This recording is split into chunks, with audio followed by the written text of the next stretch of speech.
Hello everybody and welcome back to another video. Today I decided to do some more creative building, and this time I wanted to focus on terrain, specifically building terrain in already generated Minecraft landscapes. I had some really good ideas and I wanted to try them out, and I'm very excited for you to see. So without further ado, let's head straight into the time lapse and then I'll talk a little bit about things I did afterwards. Let's go!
So as you can see, here is our final product. We have these lovely trees, which I built all of them individually, minus a couple that I copy and pasted up on the tops of it.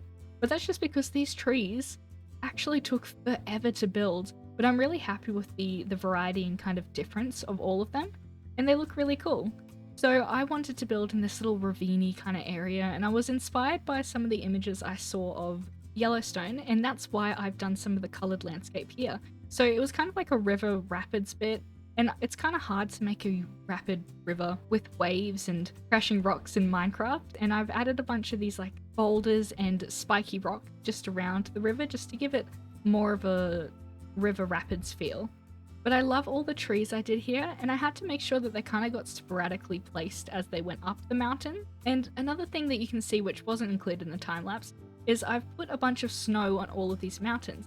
Now that's just to add to the landscape and aesthetic, because if you look at it, you can kind of see how the white adds an extra layer of terrain and environment to the whole canyon area. Now, I really love these trees, and they're all built different, or pretty much all of them, and I built them mainly just with stripped spruce wood and then some spruce slabs for the branches. I made sure that all of the branches were covered in leaves and where the sun would kind of be shining on them in most times of the day, and I think that really helped the look of it and makes it look a lot more natural. Also, to bring some of the white from the top, I added some of the white flowers, and it just does a very small amount, but it breaks up the trees as well just a little bit, because otherwise they kind of all mesh together. Now I won't lie, this does look a lot better in shaders, but really, what doesn't? So let's switch those on for a second. So with the shaders, you can see how the sun kind of goes into the canyon. Now it's really hard to get a time of day that doesn't overcast too many shadows, because of course the canyon, there's not going to be that much sunlight for a lot of the times of the day, but I think that it looks really cool when the sun does hit it. I really love the peaceful look of this whole area, and I think it's super fun because if you just grab a little boat and you can go sailing in this whole area and you can just enjoy the environment. Now again, as I said, these trees did take me a long time and they're kind of the main feature of this canyon area, but they really add a lot, and I wanted to make most of them individually just to show that it is possible. However, I think that the main time lapse of this took about 2 hours, but with the final result, it definitely was worth it. I want to make more of these kind of environment biome type mini sections as much as I can, because I want to learn how to work with some of Minecraft's natural terraining a little bit more than I currently do, because it is a lot easier just to clear out a massive area to build whatever you want, but working with the terrain kind of makes some interesting freestyling that you wouldn't normally be able to get. Now, with all of that being said, I hope you enjoyed the video and all of the builds. Let me know what environment or biome type area I should do next, and I'll try and find some natural generation that will go along with it. So thank you so much for watching, and I'll see you in the next video. Goodbye!